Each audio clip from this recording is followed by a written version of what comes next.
Welcome to our deep dive into probabilistic forecasting. This video will guide you through the full life cycle of probabilistic forecasting, from its definition to how and when to apply it.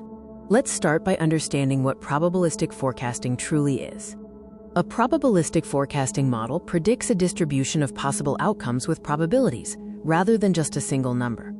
For instance, instead of saying tomorrow's demand is 500 units, it might say there's a 10% chance demand is less than 450, a 60% chance between 450 to 550, and a 30% chance greater than 550. It quantifies the uncertainty. So why and when should we apply probabilistic forecasting? We need it when uncertainty is high, like in demand or finance, when decisions depend on risks, such as inventory levels, and when business costs are asymmetric, meaning overforecasting has different costs than underforecasting. Point forecasts can be misleading because a single number doesn't capture the risk of extremes. Apply it when you care about risk and uncertainty, when extreme events matter, and when decisions depend on probability thresholds, like maintaining a 95% service level. Next, let's explore how to find the base forecast using a probabilistic model. The base forecast is typically the expected value, or mean, of the predicted distribution. The steps involve fitting a probabilistic model, estimating the distribution of future values, and then extracting the central tendency, which is your base forecast. Now, let's look at how external variables, also known as exogenous or conditioning factors, come into play. These are variables like price, promotion, holidays, or temperature that can influence your sales or demand.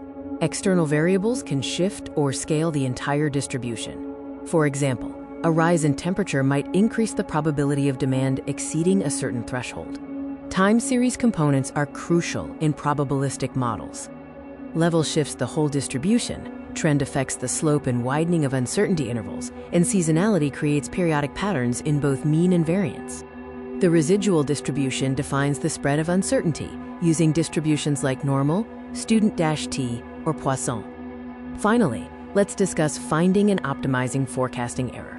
Errors are now distributional, not just point-based. We compare the predicted distribution with the actual outcome. Key metrics for probabilistic forecast error include pinball loss for quantiles, continuous ranked probability score, or CRPS for full distributions, coverage probability, and Winkler score.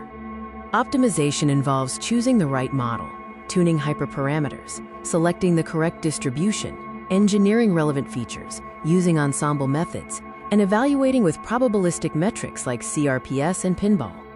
In summary, probabilistic forecasting gives you a distribution, not just a number, essential when uncertainty matters. It's optimized by better models, distributions, features, and tuning. Thank you for watching.